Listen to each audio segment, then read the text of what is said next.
sobre, ustedes han visto en su sílabo que hay dos clases, ¿no? Me han puesto así una nutrición y otra nutrición parenteral.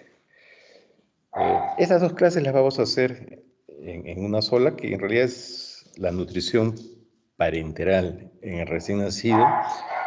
Y esta nutrición parenteral básicamente la damos en niños prematuros. La nutrición enteral es la leche materna, ¿no? Y hemos visto que ya tienen varias clases sobre la composición de la leche materna, ¿no? La nutrición enteral es administrar leche, obviamente por vía oral, y ya saben que la lactancia es a libre demanda. Si por X circunstancias un niño no puede alimentarse por vía enteral, bueno, vamos a administrarle la nutrición, los nutrientes por vía parenteral, y es lo que vamos a conversar ahora.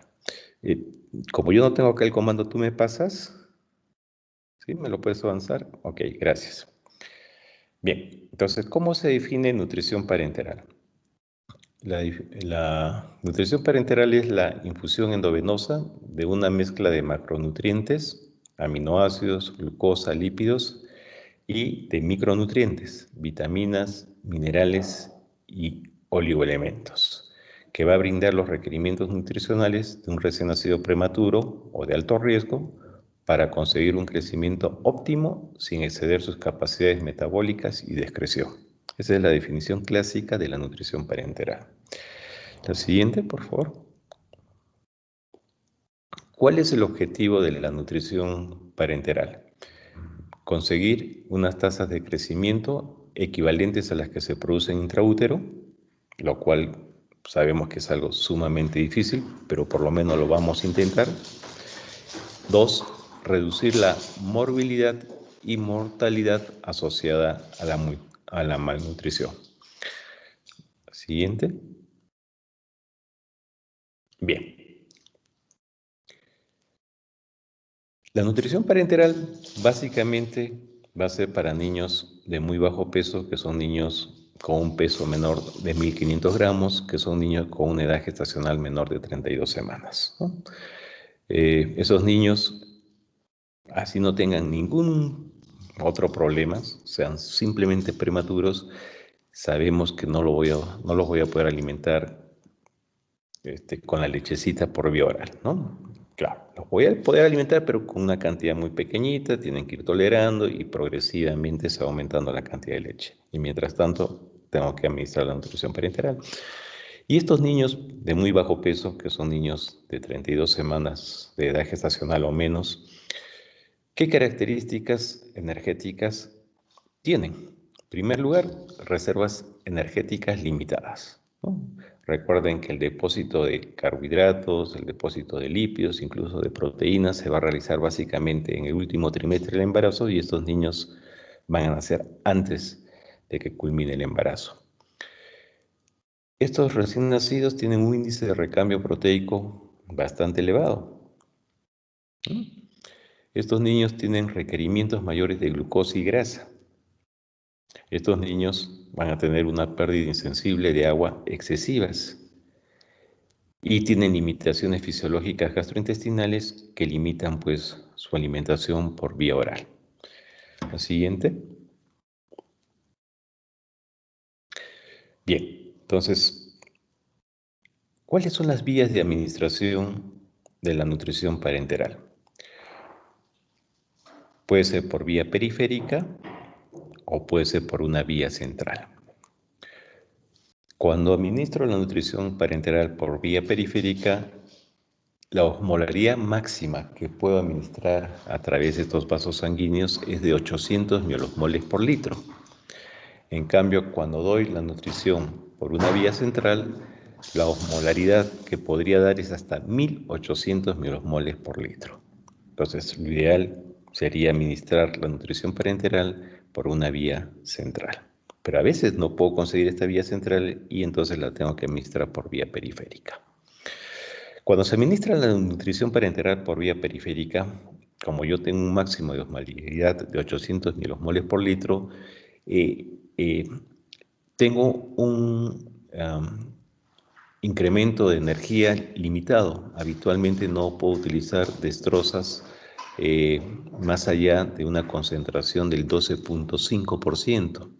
y también habitualmente no podría dar una cantidad de aminoácidos mayor a 3.5%.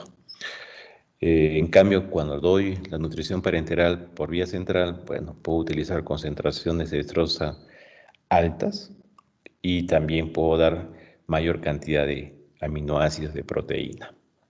Entonces, la nutrición parenteral por vía periférica habitualmente la voy a utilizar cuando va a ser una nutrición por corto tiempo, ¿no? De repente se me ocurre, es un niño que lo vamos a operar por una malformación anorrectal y obviamente esto se corrige y este niño a los 3-4 días de haberlo operado se le puede ya administrar su lechecita por vía oral.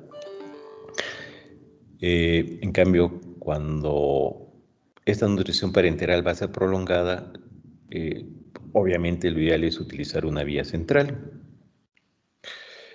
En la nutrición parenteral administrada por vía periférica tengo mayor riesgo de infiltración y de inflamación de la vena, de una flebitis.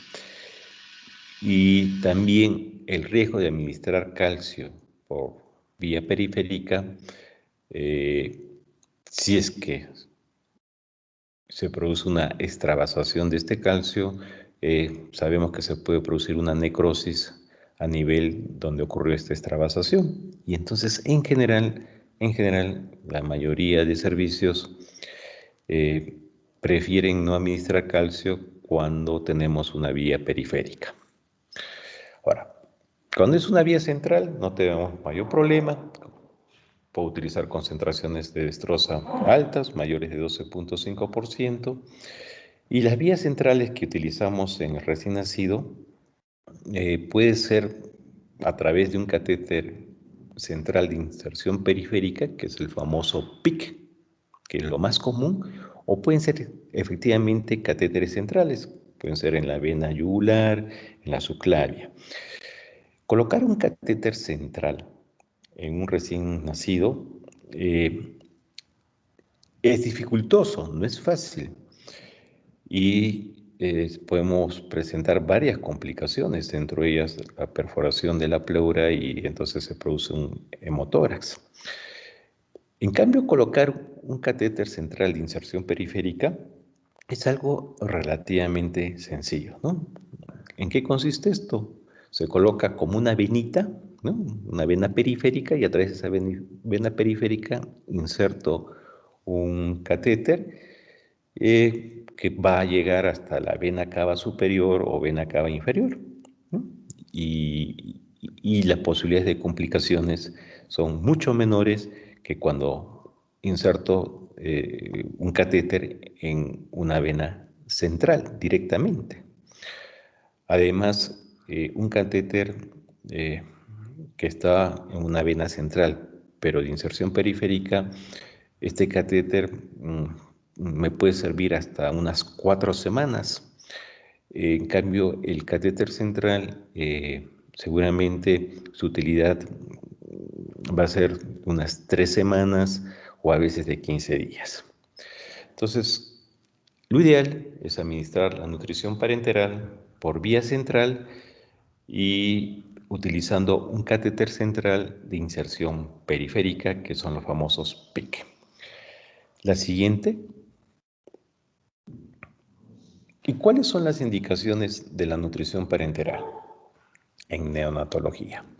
Bueno, lo que les comenté hace un rato, básicamente está indicado en neonatos de muy bajo peso, que son los neonatos con un peso menor de 1.500 gramos, o neonatos con una edad gestacional menor de 32 semanas, que más o menos el peso promedio de estos neonatos es 1.500 gramos.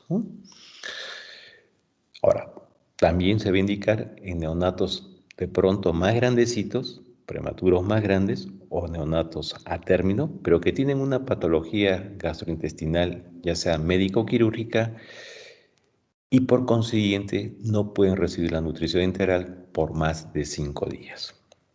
Doctor, estoy con un niño con enterocolitis necrotizante, es un niño a término de 38, 39, 40 semanas y va a ser intervenido. Obviamente en ese niño voy a tener que indicar nutrición parenteral. De repente no hay ninguna patología médico-quirúrgica a nivel gastrointestinal, pero es un neonato con un síndrome de dificultad respiratoria severo, una bronconeumonía severa, un síndrome de aspiración meconial severa, una hipertensión pulmonar severa, una membrana hialina severa. Ese niño va a tener signos de dificultad intensos que van a dificultar su alimentación por vía oral.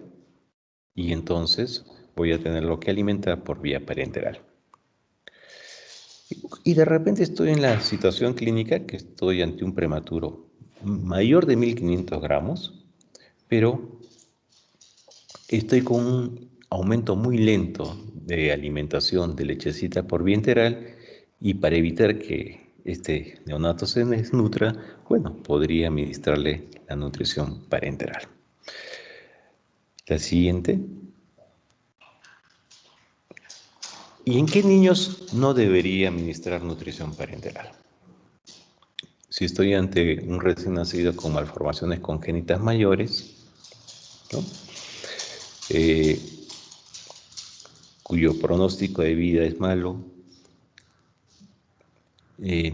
seguramente no vale la pena administrarle nutrición parenteral, ¿no? Si estoy ante un recién nacido con una trisomía 13, 18, que sabemos que su pronóstico de vida es muy malo, donde hay un compromiso neurológico severo, tampoco se administra la nutrición parenteral. Si estoy ante un recién nacido con una acidosis metabólica severa, es prudente también no administrarle la nutrición parenteral, que mejore de este proceso de acidosis metabólica severa, y entonces ya le podría administrar la nutrición parenteral. Si estoy ante un recién nacido con una inestabilidad hemodinámica, ¿no? Un recién nacido, por ejemplo, que esté séptico con un compromiso hemodinámico serio, no es prudente administrarle la nutrición parenteral. Si estoy ante un recién nacido con una enfermedad hemorrágica severa, una coagulación intravascular diseminada, por ejemplo, tampoco sería prudente administrarle la nutrición parenteral. La siguiente.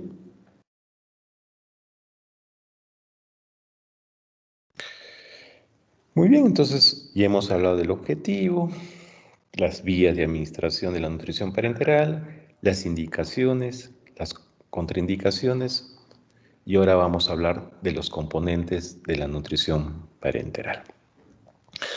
La nutrición parenteral está compuesta por agua, fluido, 2 por macronutrientes y 3 por micronutrientes.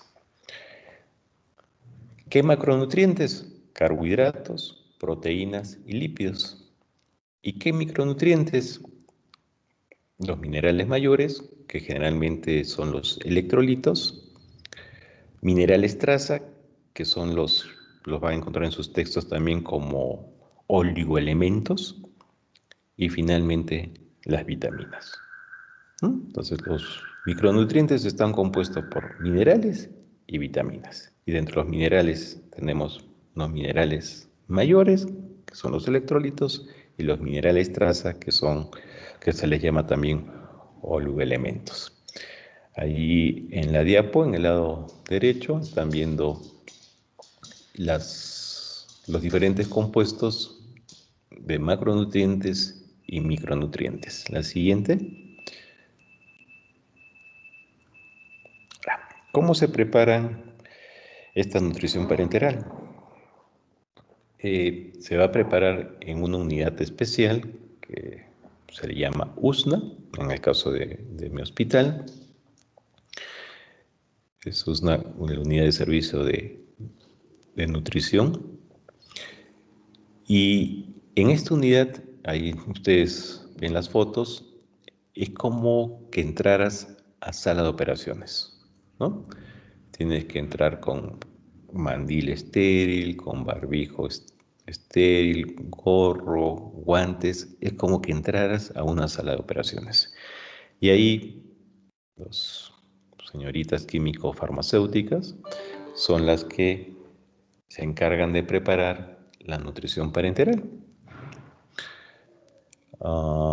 En la pantalla, en la parte inferior derecha, están viendo unas bolsitas negras. Habitualmente, una vez que nos preparan la nutrición de acuerdo a lo que yo les he solicitado, en unas bolsas especiales de nutrición, estas bolsas especiales las cubren con estas bolsitas negras porque hay varios compuestos de los micronutrientes que con la luz solar se podrían oxidar, y para evitar esa oxidación se colocan estas bolsas negras. La siguiente. Bien, entonces vamos a hablar ahora de los componentes de la nutrición parenteral, ¿no? De los fluidos, de los macronutrientes y de los micronutrientes. Empezamos con el fluido. El fluido es agua. Y cuando administramos esta nutrición parenteral, se nos recomienda iniciar con agüita en el recién nacido pretérmino con una cantidad, un volumen de 80 a 100 centímetros kilo día. En el recién nacido a término va a ser una cantidad menor de 60 a 70 centímetros kilo día. Y día a día vamos a incrementar estos fluidos, esta agüita, de 10 a 20 centímetros kilo día, llegando a un máximo de 150 centímetros kilo día, tanto para el niño pretérmino como para el niño a término. Este incremento de fluido, este incremento de agua, debe ser monitorizado todos los días con el peso diario para evitar una deshidratación o una sobrehidratación. Debemos ver la osmolaridad en la orina, que es la densidad urinaria, que debería estar entre 1004 y 1008, y debemos vigilar el volumen urinario, el flujo urinario. Lo ideal es que esa diuresis horaria esté por encima de 2 mililitros kilo hora.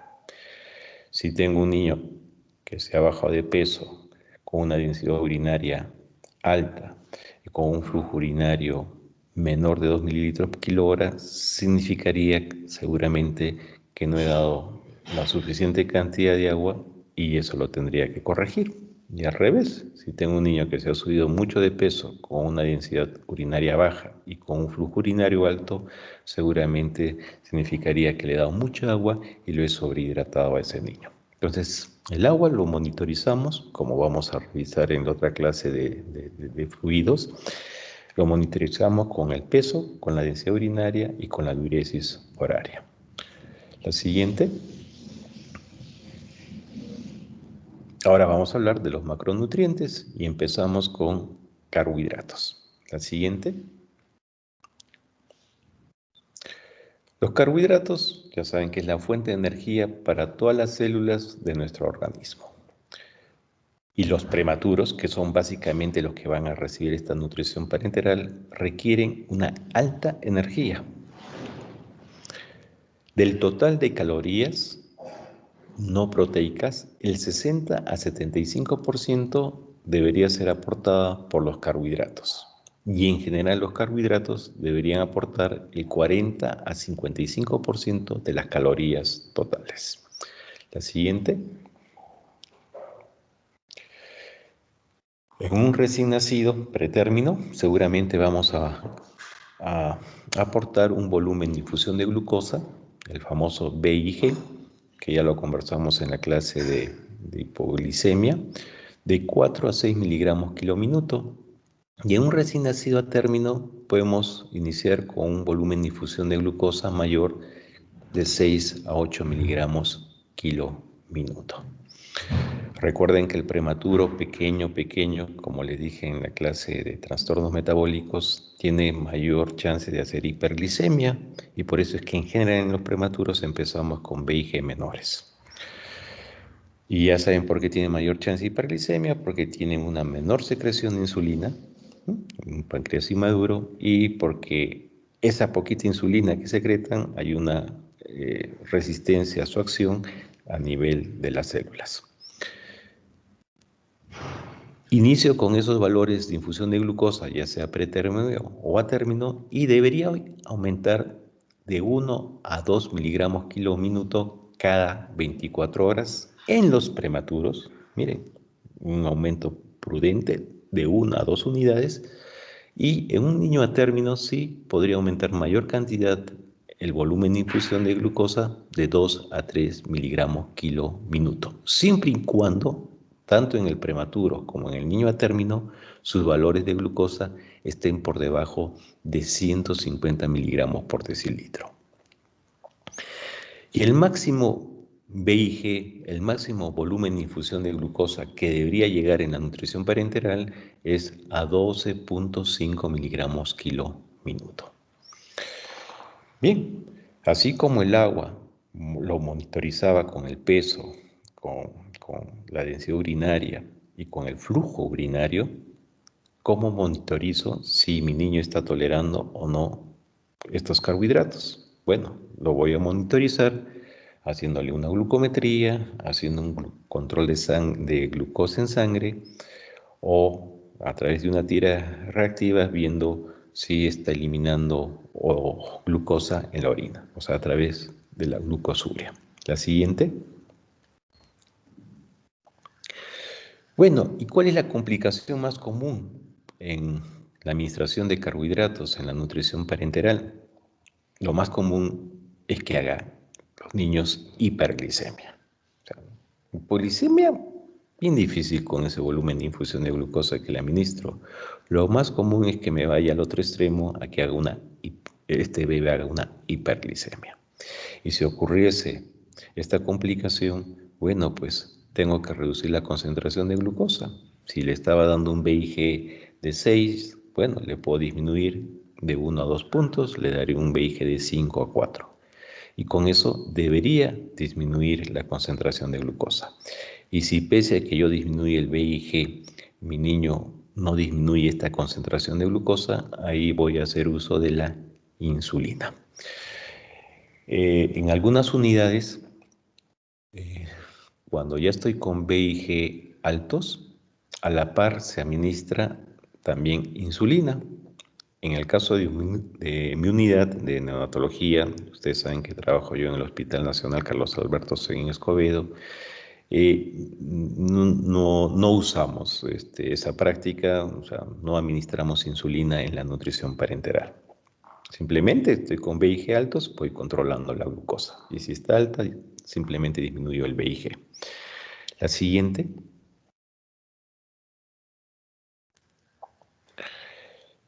Ahora, si este niño que está recibiendo la nutrición parenteral me hace hiperglicemia, en aquellas unidades que utilizan insulina, van a administrar la insulina por infusión y utilizan esta escala móvil para ver qué cantidad de insulina necesito para manejar ese valor de glucosa que esté elevado. Como les decía, en mi unidad no solemos utilizarlas, simplemente disminuimos el VIG, pero en otras unidades sí, en sus textos está, y por eso les he traído en esta diapositiva cómo se debería preparar esta insulina. En una cantidad de destroza al 5%, doy 50 mililitros de esta destroza y en esos 50 mililitros debería administrarle 5 unidades por kilo, ¿no? Dependiendo del peso del recién nacido. Y en esa preparación, 1 mililitro me está aportando 0.1 unidad de insulina por kilogramo. Y en la parte de abajo de la diapo, ven cómo utilizo esta insulina en infusión. Si mi recién nacido estuviese con un valor de glicemia por encima de 200 miligramos por decilitro, yo le voy a administrar la insulina a un flujo de 0.5 mililitros por hora. Si estuviese entre 200 a 180 miligramos por decilitro, se lo daré a 0.4 mililitros por hora.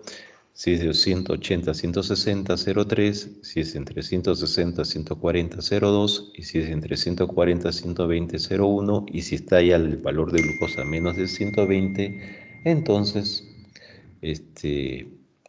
ya suspendo la infusión de insulina. La siguiente.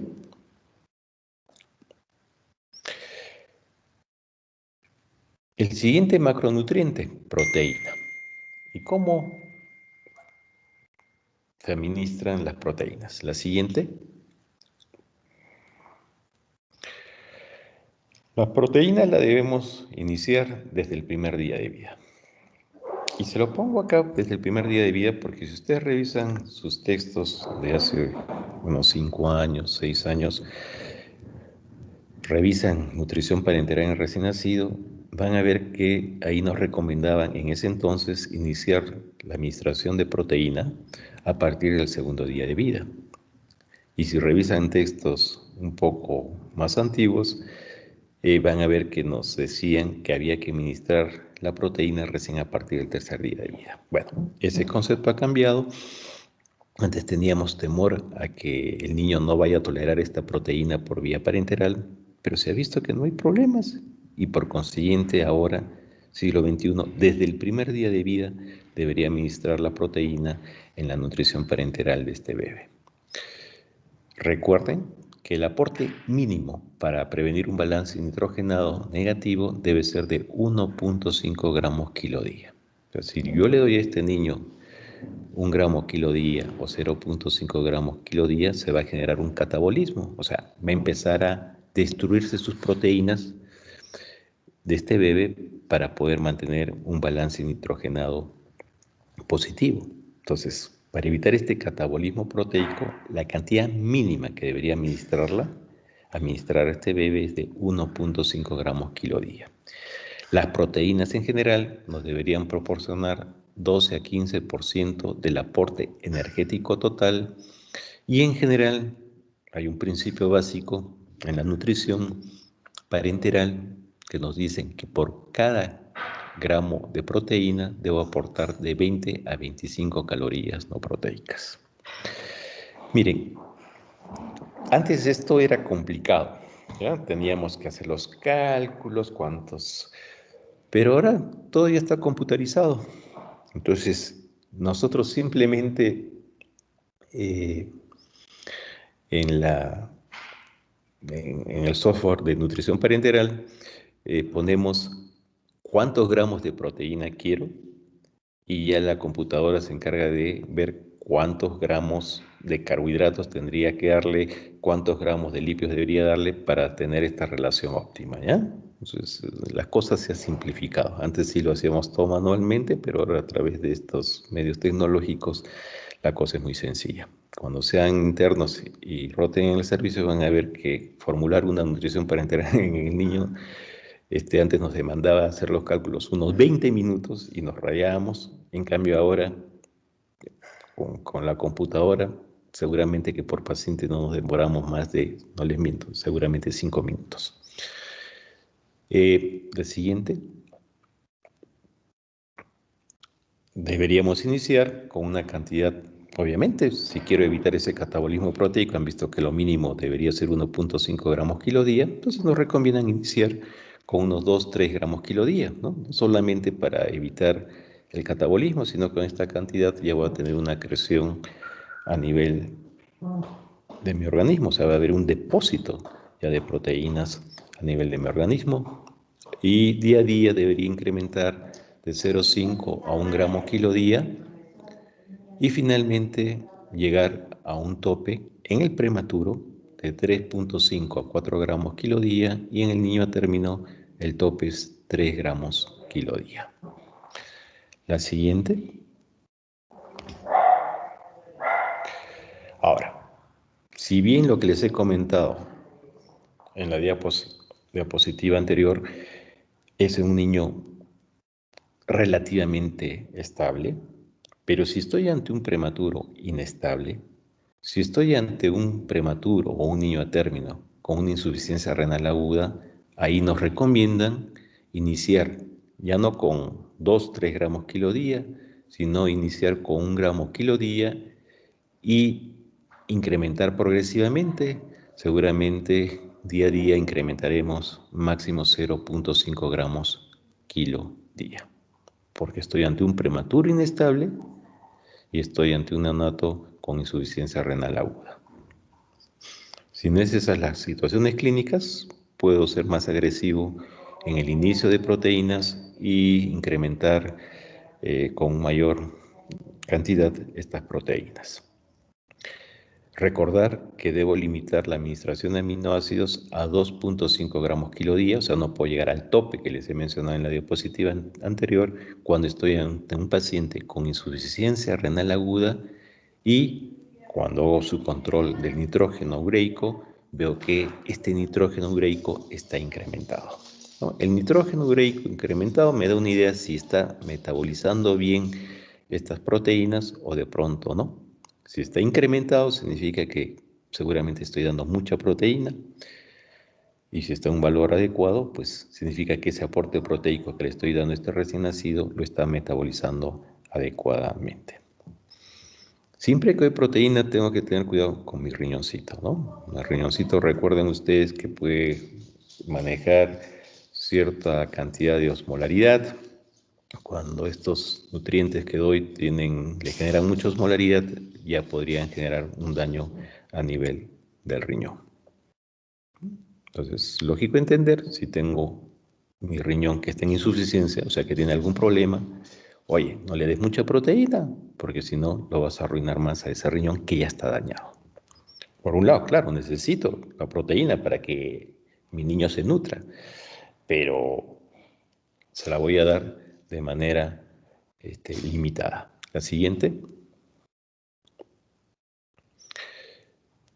Ahora, si no se le administra proteína a este niño, y si ustedes revisan sus textos también de hace unos 5 o 6 años, van a ver que el primer día solo les dábamos a los niños agüita con azúcar, o sea, agua con carbohidrato. Como les comenté hace un momento, no se les daba proteínas. Y miren qué ocurre. Se ha visto que en ausencia de proteína exógena, en un prematuro, este catabolizará 1.1 a 1.5 gramos kilo día de su propia proteína corporal para alcanzar sus necesidades metabólicas. O sea, sus músculos empiezan a degradar para poder alcanzar sus necesidades metabólicas, ¿no? Entonces, por ello, la introducción temprana de los aminoácidos en la nutrición parenteral logra un balance nitrogenado positivo. Entonces, estos niños prematuros, que muchos de ellos ya tenían incluso un retardo de crecimiento, y antes administramos esta proteína, como les he comentado, al tercer, a veces cuarto día, en esos días lo desnutríamos más al niño, ¿no? Lo desnutríamos más. De repente ya traía su desnutrición y lo desnutríamos más. Entonces ese concepto ha cambiado, hemos visto que no va a haber mayor problema y desde el primer día debemos administrar la nutrición parenteral. La siguiente. Bueno, y así como cuando administraba los líquidos tengo que controlar peso, densidad urinaria, flujo urinario, cuando administro los carbohidratos tengo que controlar glucometría, glicemia, glucosuria. Cuando administro proteínas, ¿qué debo controlar, doctor, para ver si ese niño está tolerando la administración de estas proteínas? Bueno, tengo que controlar nitrógeno ureico, ver su estado ácido-base y controlar amonio. De estos 3 parámetros laboratoriales, el que más usamos es el amonio. Y si tenemos un amonio por debajo de 150 micromoles por litro, eso es una pauta que sí podría iniciar el aporte proteico o incrementar este aporte proteico. Si tuviese un amonio de 150 a 200 micromoles por litro, oye, mira, me está dando una idea de que la cantidad de proteína que le estoy dando a este bebé no la está tolerando bien. Entonces debería disminuir el aporte proteico. Y si tengo un amonio por encima de 200 micromoles por litro, bueno, ese es un parámetro que definitivamente me indica que debo descontinuar el aporte proteico. De repente este niño está con algún problema renal serio, estoy ante una sepsis severa con compromiso multisistémico. Oye, ahí tengo que definitivamente descontinuar el aporte proteico. La siguiente.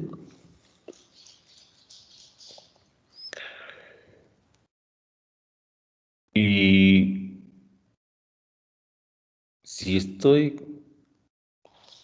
administrando más aminoácidos de lo que mi niño puede tolerar y que se va a reflejar en esa cantidad de amonio elevado, ¿qué es lo que va a pasar, doctor? ¿Qué daño le voy a ocasionar a mi bebé, ¿no? Colestasis, ¿no? Colestasis, un daño a nivel del hígado por nutrición parenteral. Si le doy más aminoácidos de lo que puede tolerar mi niño, lo va a llevar a una acidosis hiperclorémica, y ustedes saben que la acidemia me causa daño en todas las células de mi organismo, en todas. Ese daño va a hacer que empiecen a fallar esos órganos secundarios a esta acidemia, ¿no? A nivel cardíaco me va a generar una arritmia y podría generarme una parada cardíaca. Va a haber, por este exceso de administración de aminoácidos, una hiperamonemia que me va a afectar al sistema nervioso central, ¿no? Un niño que va a entrar, se va a comprometer en su estado de conciencia, ¿no? Me va a generar una hiperazoemia, que eso también me va a afectar a nivel del sistema nervioso central, y ese niño va a estar soporoso e incluso podría entrar en coma secundario al exceso de estos dos compuestos. Y a veces nos ha ocurrido, ¿no? El niño, doctor, el residente en la visita, doctor, lo veo con compromiso del sistema nervioso central. Y van a ver en la práctica clínica cuando un niño está con este compromiso del sistema nervioso central, está soporoso o nubilado, e incluso puede entrar en coma. Lo primero que pensamos siempre es un trastorno metabólico tipo glucosa, ¿no? De repente está haciendo una hipoglicemia, controla la glucosa y está bien. Un trastorno electrolítico, sodio, controla su sodio y está bien. Y de ahí, como son niños que están en unidad de cuidados intensivos, oye, no sabes, vaya a ser que se ha metido algún germen por ahí y me está haciendo una meningoencefalitis, se hace punción lumbar, oye, se hace la punción lumbar y de pronto negativa. Entonces, no hay problema metabólico de glucosa, no hay problema electrolítico de sodio, no hay problema infeccioso, y por ahí el residente se olvida de hacer este control y el asistente siempre, oye, ¿ya has controlado su amonio? Y no, doctor, contrólalo. De repente ese compromiso del sistema nervioso central es secundario a nuestra nutrición parenteral. Le estamos dando de repente lo que habitualmente damos, pero en este caso, en este niño, no le está tolerando. Entonces, el exceso de la administración de aminoácidos nos puede ocasionar estos problemas que les he mencionado en esta diapositiva. La siguiente. El otro macronutriente, lípidos. ¿Cuánto debemos dar? La siguiente. También los lípidos se deben iniciar desde el primer día. Igual revisen sus textos de hace 5, 6, 7 años. Los lípidos nos decían que deberíamos iniciarlo al tercer día o al cuarto día, ¿no? O sea, el primer día todos decían debe dar solo agüita con destroza, que el niño se vaya adaptando, mejora su medio extrauterino. El segundo día ya inicia con proteínas, el tercer día inicia con lípidos. Bueno, esos conceptos han cambiado, y también los lípidos, al igual que la proteína, debo iniciarla desde el primer día. Y recuerden que los lípidos nos deben proporcionar el 40 a 50% del aporte energético total. La siguiente. Deberíamos iniciar con 2 gramos kilo día. Se debería incrementar día a día entre 0.5 a 1 gramo kilo día. Y nuestro tope de lípidos debería ser 3 o 4 gramos kilo día. El volumen de infusión de estos lípidos debería ser 0.5 gramos kilo hora, ¿no? Lo ideal es, por consiguiente, administrar los lípidos en una infusión continua en 24 horas. Y esto también se los comento porque si ustedes revisan sus textos de hace unos años, nos decían que los lípidos se deberían administrar en una bolsa diferente del resto de macro y micronutrientes. O sea, los lípidos se administraban, bueno, ahora también se podría administrar independientemente. Y nos decían que deberíamos administrarlo en unas 4 o 6 horas. Bueno, en medicina todas las cosas van cambiando. Y para que este niño tolere mejor esta administración de lípidos, bueno, se ha visto que lo ideal es que se administre de manera continua en 24 horas. En todo caso, que no haya un volumen de infusión mayor de 0.5 gramos kilo hora. Y si ustedes lo administran estas 24 horas, seguramente no van a pasar ese volumen de infusión. Ahora, si este recién nacido está cursando con una sepsis, está con trombocitopenia, o sea, sus plaquetas bajas, está con una hiperbilirrubinemia severa, o sea, un valor de bilirrubina por encima de 20 miligramos por decilitro, o está con un síndrome de dificultad respiratoria severa, nos recomiendan que el aporte de lípidos no debería ser mayor de 1.5 gramos kilo día. La siguiente.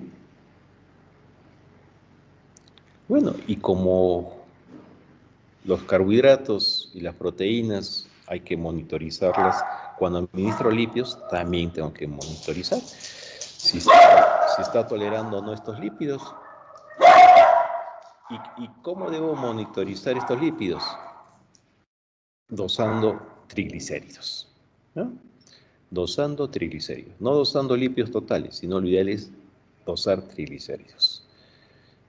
Si estoy ante un valor menor de 150 miligramos por decilitro, obviamente podría iniciar la administración de estos lípidos o incrementar el aporte de estos lípidos. Si estoy ante un valor de 150 a 200 miligramos por decilitro, lo prudente sería disminuir el aporte de lípidos. Y si estoy ante un valor mayor de 200 miligramos por decilitro, mira, ahí lo prudente es suspender la administración de lípidos. La siguiente.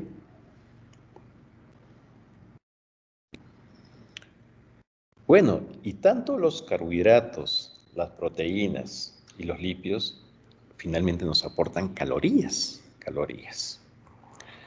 Y el aporte calórico que debe recibir un recién nacido en la nutrición parenteral, y no solo en la nutrición parenteral, también podría ser en la nutrición enteral, miren, debería ser en los primeros días, para evitar el catabolismo, de 50 a 60 kilocalorías kilo día. ¿Ok?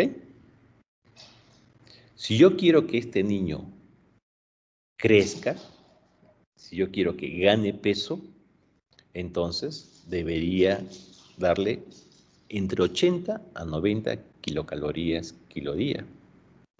Y si estoy ante un prematuro, cuyos requerimientos calóricos van a ser mayores, si yo quiero que este prematuro crezca, gane peso, tenga una acreción proteica, debería darle entre 105 a 120 kilocalorías kilo día. Mi tope debe ser 120 calorías kilo día. ¿Ya? Si yo le doy a este prematuro 130, 140, recuerden, el exceso de nutrientes nos hace tanto daño como el defecto de nutrientes. Mi aporte máximo debe ser 120 kilocalorías kilo día.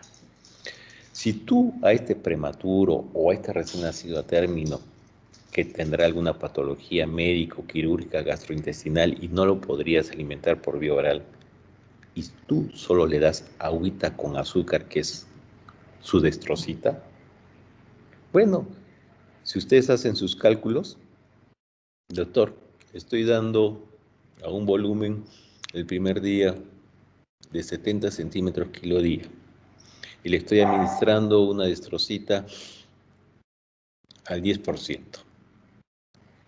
¿no? Bueno, si tú haces tus cálculos, en ese volumen, ¿cuánto le estás dando de calorías? Van a ver que va a ser alrededor de 30 calorías kilo día.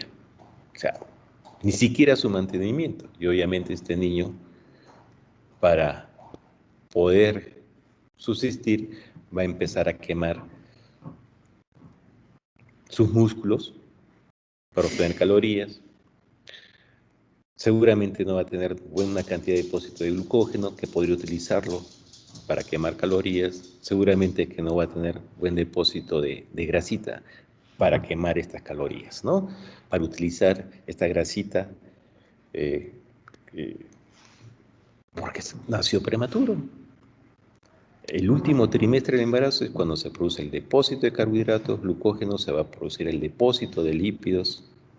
Si nace antes, obviamente no va a poder tener estos depósitos, y si yo solo le doy agüita con destroza, bueno, seguramente este niño va a necesitar calorías y las va a utilizar en base a sus proteínas. O sea, las va a degradar sus proteínas. Entonces, hace unos años la práctica que hacíamos realmente era una práctica inadecuada, ¿no? Que solo damos agüita con destroza.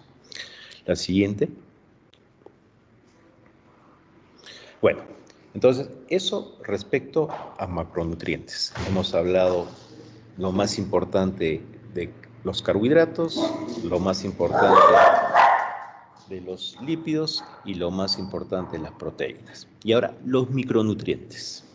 Mi organismo no solo necesita macronutrientes, sino también necesita micronutrientes, ¿no? Hablamos de micronutrientes cuando mi organismo de algún nutriente necesita menos de 100 miligramos al día, ya entra dentro del grupo de micronutrientes. Y entre estos micronutrientes, bueno, tenemos los electrolitos, que vienen a ser minerales, los llaman así, mayores. Entonces, ya les he dicho en una diapo, los micronutrientes vienen a ser los minerales y las vitaminas. Y algunos nutricionistas estos minerales los dividen en minerales mayores y minerales menores, que también lo llaman oligoelementos. Entonces, más o menos para que nos ubiquemos. Entonces, los minerales mayores son electrolitos. Van a ver que rara vez en los servicios médicos nos referimos a los electrolitos como minerales mayores, ¿no? Los conocemos como tal, electrolitos. Pero vienen a ser minerales mayores. Y esos minerales mayores forman parte de los micronutrientes. Bueno, entonces dentro de esos minerales mayores o electrolitos es importante el papel del sodio. Y el sodio lo voy a administrar en la nutrición parenteral como una sal de cloruro, que es lo más común. Ahí tenemos el cloruro de sodio, o lo puedo administrar como acetato de sodio, ¿no? Las dos presentaciones tenemos en nuestro medio y se podrían utilizar. Si yo estoy ante una acidosis hiperclorémica porque le he administrado mucho proteína, entonces me convendría, si tengo que administrar electrolito, si tengo que administrar sodio, me convendría hacerlo como acetato de sodio, ¿ya? Recuerden, el exceso de aminoácidos me va a llevar a una acidosis hiperclorémica, o sea, se aumenta el cloro. Y si yo le administro el sodio como cloruro de sodio, voy a elevar más este cloro. Entonces ahí me conviene utilizar el acetato de sodio. Entonces ya saben muy bien nuestros residentes, cuando estamos ante una acidosis hiperclorémica o en la nutrición, ponle acetato de sodio, no le pongas el cloruro de sodio, que es lo más común. Se debe iniciar el sodio el segundo día de vida, con 2 a 3 mil equivalentes kilodía, y siempre y cuando yo me asegure que el niño está orinando adecuadamente, que ya haya orinado. En un recién nacido con peso extremadamente bajo, que son aquellos niños menos de 1 kilo, niños de una edad gestacional menor de 28 semanas, en general las guías nos recomiendan iniciarlo a partir del tercer día de vida. Los requerimientos de sodio en un prematuro pueden variar entre 2 a 6 equivalentes kilo día. Por ahí alguien me va a decir, doctor, yo he leído hasta 5, de pronto otro va a decir, yo he leído hasta 4. Bueno, yo les he puesto los márgenes, el menor y el mayor, ¿ya? De 2 a 6 equivalentes kilo día, y en recién nacido a término sí, habitualmente es de 2 a 4 equivalentes kilo día. La siguiente. Potasio. Ese es el otro electrolito básico, ¿no? El potasio también puede ser administrado como cloruro de potasio, que es lo más común que tenemos en nuestro medio, pero también podría ser administrado como fosfato de potasio. Deberíamos iniciar el segundo día de vida, siempre y cuando haya un buen flujo urinario, con una cantidad de 1 a 2 equivalentes kilo a día. Y en el recién nacido con peso extremadamente bajo, lo ideal es iniciarlo a partir del tercer día de vida. Los requerimientos son, en el prematuro y en el niño a término, son similares, de 1 a 3 el equivalente kilo día. Y obviamente, como ustedes ya deben haberlo aprendido en medicina, en ginecología, en cirugía, cuando estoy ante una insuficiencia renal aguda, mejor no administrarlo o administrarlo con mucha prudencia. Siguiente.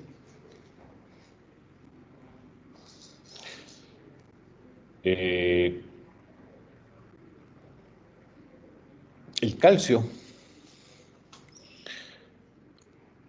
El calcio, recuerden, está localizado básicamente en el hueso y debería administrar el calcio, a diferencia del sodio y potasio, inmediatamente después del nacimiento, o sea, en el primer día de vida. Y la dosis de calcio debería ser de 1.5 a 3 equivalentes kilo día. Ahora, si este niño además está ante una asfixia, está cursando con una asfixia, es un neonato, hijo de madre diabética, es prematuro, es pequeño para edad gestacional, este neonato está recibiendo diuréticos por X circunstancia, o ya es un neonato osteopénico que ya está varios días en servicio y dice sus controles de calcio y están bajos, la dosis debería ser no menos de 3 equivalentes kilo día. ¿Ah?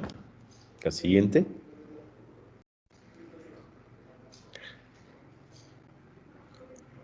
El fósforo.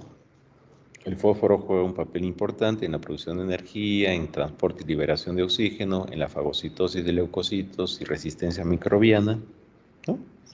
Entonces, siempre debe estar presente en la nutrición parenteral, y la cantidad que debería darles de 0.5 o 1.5 milimoles kilo día. La siguiente. El magnesio. La dosis que debería utilizar es de 0.25 a 0.5 equivalentes kilo día. Ahora, hay que tener cuidado cuando la madre ha sido hipertensa, hasta con preeclampsia. Ustedes saben que para manejar esta patología en ginecología, en obstetricia, a estas madres les administran sulfato de magnesio. Si esta madre ha recibido este sulfato de magnesio como tratamiento a su problema de preeclampsia o de hipertensión, mejor no lo administren, o administren en la dosis menor, porque este magnesio se puede acumular y podría alcanzar niveles tóxicos y me va a producir daño a nivel de todas las células de mi organismo. O sea, hay que tener cuidado. La siguiente. Bueno, eso dentro de los minerales mayores o electrolitos, ¿no? Doctor, ¿el calcio es un electrolito? Sí, pues, lo consideran electrolito. El magnesio, doctor, sí, también el magnesio lo consideran electrolitos. Yo solo pensaba que el electrolito era sodio, cloro y potasio. No, también el calcio, el magnesio o minerales mayores. Ahora, minerales traza. Ahí, ¿cuáles tenemos? El zinc, el cobre, el manganeso, el selenio, el yodo, el fierro.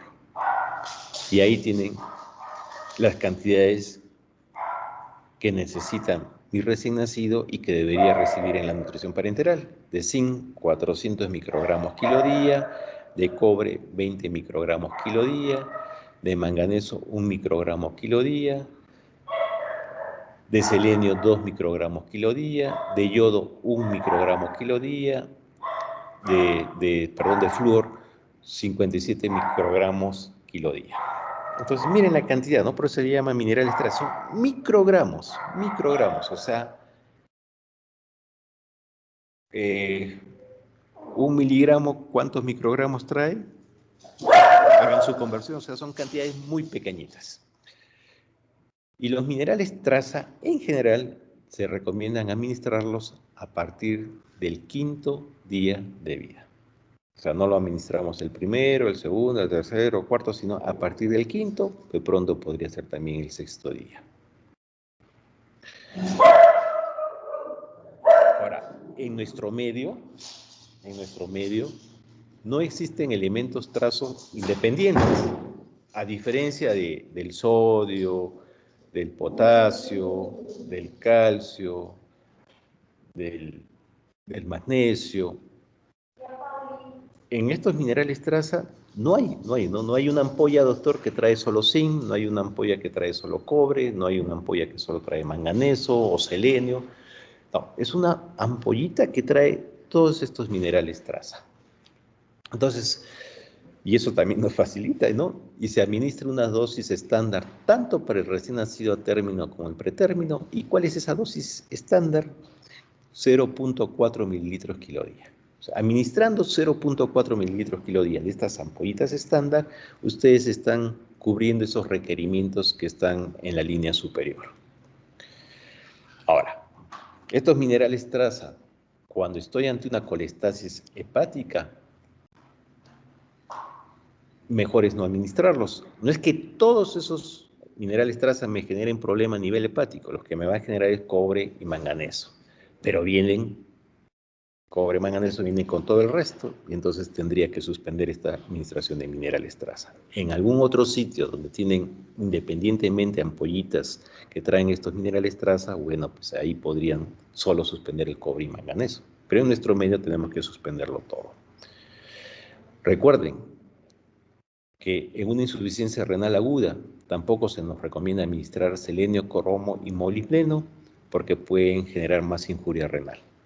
Bueno, entonces, en términos prácticos, si estoy ante un recién nacido con colestasis hepática y estoy ante un recién nacido con insuficiencia renal aguda, no puedo administrar estos minerales traza. Porque vienen todos juntos. Y ya abajo les he mencionado cuáles son aquellos que pueden generarme problema hepático y cuáles aquellos que me pueden producir injuria renal. Recuérdenle, porque siempre les preguntan esto, ¿eh? ¿Cuáles minerales trazas son los que te pueden generar problema renal? Selenio, cromo y molibdeno. ¿Cuál es problema hepático? Cobre y manganeso. La siguiente. Muy bien, y dentro de estos micronutrientes, entonces ya hemos hablado de los minerales mayores, que son electrolitos, hemos hablado de los minerales menores, o estos que llamamos oligoelementos, que también le llaman, y dentro de estos micronutrientes también tenemos las vitaminas. Al igual que los micronutrientes tipo minerales menores, se deben administrar las vitaminas a partir del 5.º día de vida.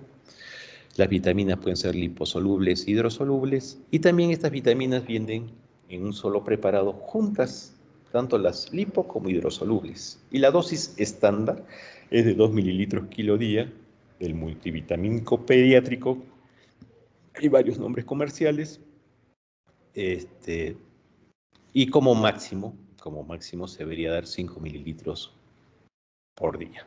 Si bien la dosis es de 2 mililitros kilo día, pero el valor máximo debería ser 5 mililitros por día. Ah, doctor, mi bebé pesa 4 kilos. Entonces, 2 por 4, 8 mililitros. No le puedes dar 8, es mucho. Máximo 5 mililitros al día. Las vitaminas liposolubles pueden absorberse, o sea, pueden pegarse en la bolsa y en la línea de entrega. En caso de la vitamina A, se ha visto que un 80% se puede perder por esta absorción a la bolsa de nutrición parenteral. Entonces, hay que considerar estas pérdidas que podrían ocurrir si es que se absorben a la bolsa, ¿no? Entonces, a veces dice, doctor, le estoy dando la dosis adecuada, ¿no? Pero mire, le he hecho su control laboratorial y estamos con valores bajos. ¿Qué está ocurriendo? Podría estar ocurriendo este fenómeno físico. Y recuerden que muchas de las vitaminas pueden alterarse cuando se exponen a la luz, al oxígeno y al calor, sobre todo a la luz. Y por eso vieron en una diapositiva en la unidad de USNA, que es la unidad de nutrición de preparación de las nutriciones parenterales, que utilizamos estas bolsitas que son de basura, negritas, con las que cubrimos las bolsas de nutrición para evitar exposición a la luz que van a generar una oxidación de esta vitamina. Y obviamente va a perder sus efectos benéficos. La siguiente. Ahí está otra vez. Saqué fotitos. Están viendo la bolsa de nutrición en la imagen de arriba a la izquierda. Agarran y la envuelven en estas bolsas negritas. Y luego que la envuelven en esas bolsas negritas en una tela, la envuelven bien y así le envían a la unidad. Ya llega a la unidad y ya la enfermera, que también para manipular esta bolsa de nutrición, se pone su mandilón estéril, sus guantes estéril, abre esa telita y ya esta bolsa de nutrición la conecta a la vía que tiene, o una vía periférica o una vía central. Generalmente, ya saben, preferimos las vías centrales. La siguiente.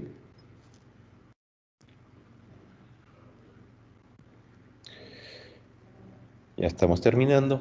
El incremento del aporte de la nutrición parenteral obviamente es diario, ¿no? Debemos progresar con el aporte de nutrientes de manera diaria hasta lograr el nivel óptimo en cada paciente y mientras se mantengan las condiciones que limiten el aporte por vía enteral. O sea, ¿cuánto tiempo voy a mantener la nutrición parenteral hasta que supere esa condición que me limite el aporte por vía enteral?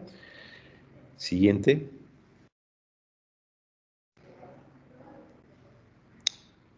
Y en general voy a retirar la nutrición parenteral cuando el paciente alcance un aporte enteral de 100 centímetros kilo día, que más o menos viene a ser el 75% de su aporte total. Y eso se complementará con una glucosa y VIG adecuado. Ya nuestro residente conoce, doctor, ¿cuándo ya suspendo la administración de nutrición parenteral? Cuando tú ya estés administrando lechecita, la leche de su mamá, la leche materna, a un volumen de 100 centímetros kilo día. Van a ver ustedes en los servicios de Neo, obviamente le estoy administrando nutrición parenteral, pero en paralelo le estoy dando lechecita por vía oral. Una cantidad pequeñita, cuando ya ese bebé puede recibirla. Si estoy hablando simplemente de un prematuro pequeñito, menos de 1500 gramos, sin ningún problema, simplemente es prematuro, obviamente a ese niño se le administra nutrición parenteral, pero a la vez le estoy dando una cantidad muy pequeñita de lechecita por vía oral. Y día a día voy progresando el aporte de lechecita por vía oral y voy a ir disminuyendo el aporte de la nutrición parenteral. Y cuando ya llego a un aporte por vía oral de 100 centímetros kilo día de lechecita, ya suspendo la nutrición parenteral. Y de ahí seguramente lo dejaré solamente con su lechecita por vía oral y además por vía endovenosa con su agüita, con su glucosita, o sea, con su destrocita, dándole obviamente a través de esta agüita con glucosita un VIG adecuado. La siguiente.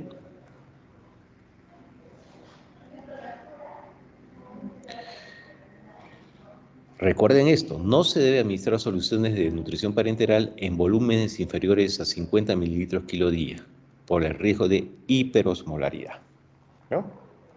Doctor, estoy entre unas condiciones X, Y, Z, donde este bebé es sobrehidratado y le voy a dar de volumen solamente 50 mililitros kilo día. Oye, y en esos 50 mililitros kilo día, doctor, le quiero meter 3 gramos de proteína, 3 gramos de lípidos. Oye, ten cuidado. En ese volumen tan bajo, esa cantidad de macronutrientes te va a generar una hiperosmolaridad. ¿Cuál es el problema, doctor, de la hiperosmolaridad? Recuerden, La nutrición parenteral básicamente la usamos en niños prematuros. En un niño con hiperosmolaridad prematuro podrías producir un sangrado intracraneano, básicamente una hemorragia intraventricular. Y si esta hemorragia es masiva, el niño se te va a morir. Y si no es masiva, igual esta hemorragia le va a generar un daño neurológico, se va a comprometer su neurodesarrollo. En un niño más grandecito, sí, te podría producir, pero es verdad, tienes menos chance. Pero en el prematuro, el chance de sangrado por hiperosmolaridad es alto. La siguiente. Bueno, y cuando lo estoy alimentando a un bebé, ya sea por vía enteral o parenteral, tengo que hacer un control de su somatometría, ¿no? Y en general, en un niño que está con nutrición parenteral, todos los días lo pesamos, todos los días. El perímetro cefálico deberíamos medirlo semanalmente, ¿no? Podría ser antes, pero por lo menos una vez a la semana. Y la talla también deberíamos medirla semanalmente. La siguiente,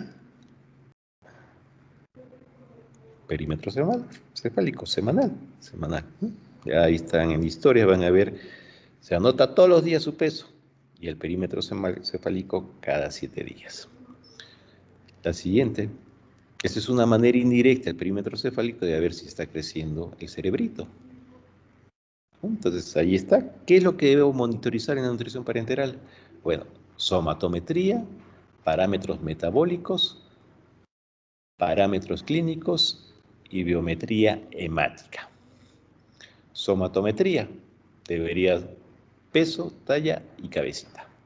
Parámetros metabólicos, lo ideal sería hacerle control de glucosa en orina, densidad urinaria, electrolitos, proteínas, estado ácido básico, nitrógeno ureico, glucometría, hematocrito, bilirrubinas, fosfatasa alcalina, TGO-TGP, o sea, un perfil hepático, triglicéridos. Parámetros clínicos, su actividad del bebé, la temperatura del bebé y biometría hemática cuando sea necesario. Cuando si yo creo que de repente como consecuencia de esa nutrición podría contaminarse mi vía y generar una bacteremia y de pronto una sepsis, bueno, tengo que hacer su hemogramita, su proteína C reactiva, hemocultivo. La siguiente.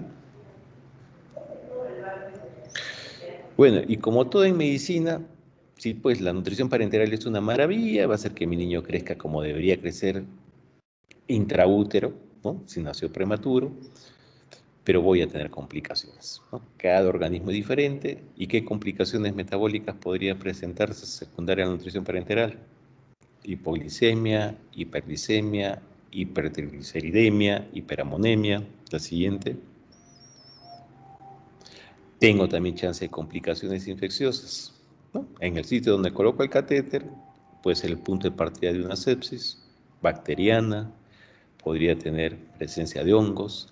Y si es una sepsis bacteriana, ¿saben qué gérmenes suelen estar implicados? En primer lugar, el estafilococo epidermidis, ¿no? Es un germen que coloniza la piel, se mete por el catéter a sangre y me podría generar una sepsis. Pero también están otros gérmenes que son más agresivos, gran negativos, Enterobacter, E. coli, Klebsiella, Pneumoniae, Pseudomonas, y también pueden estar metidos ahí los hongos, Candida albicans.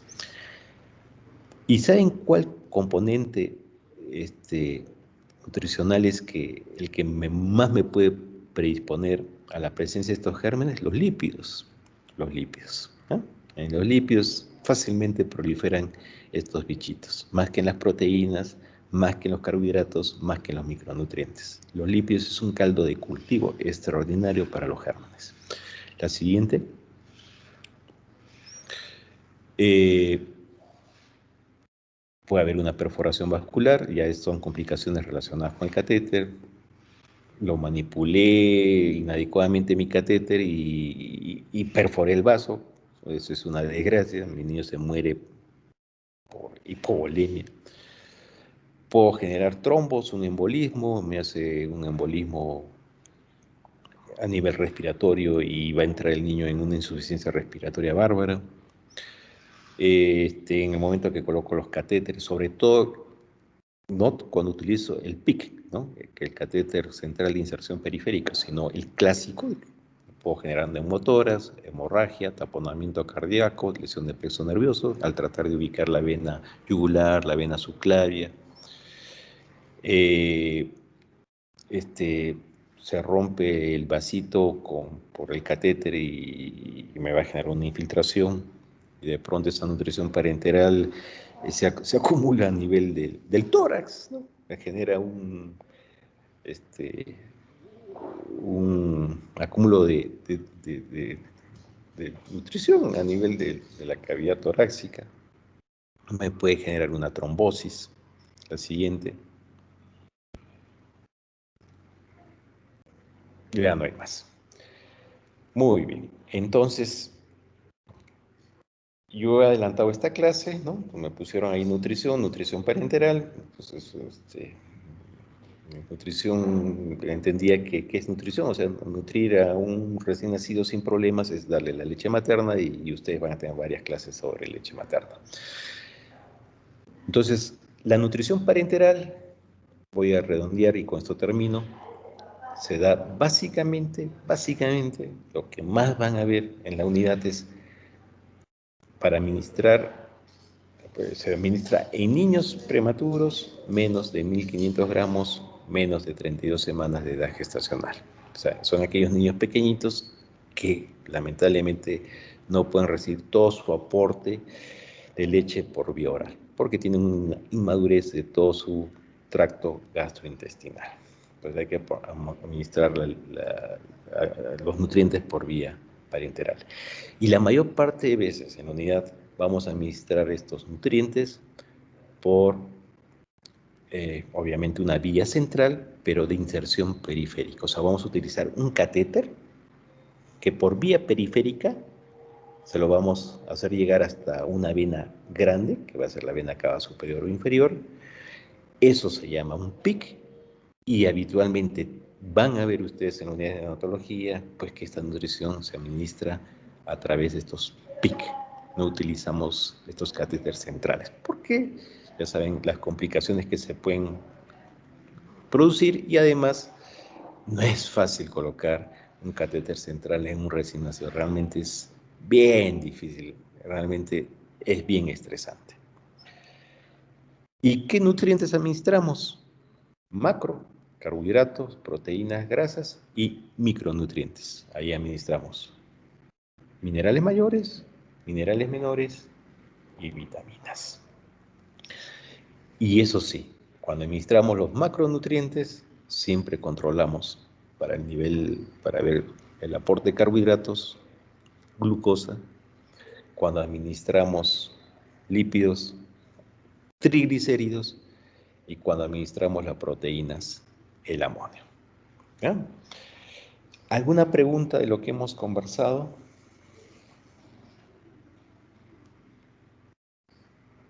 Me he cortado algunas cositas por el problema que tuve de descargar mi clase.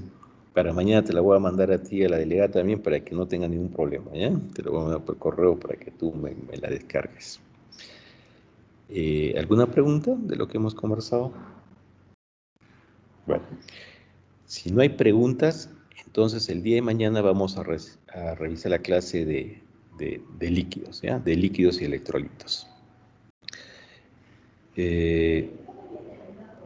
Y les pediría a favor al grupo que va a rotar conmigo mañana la práctica, que me manden un mensajito por WhatsApp, ¿ya? Porque a la hora que habíamos quedado vamos a tener, voy a tener un poco de problema para ver cómo coordinamos la hora.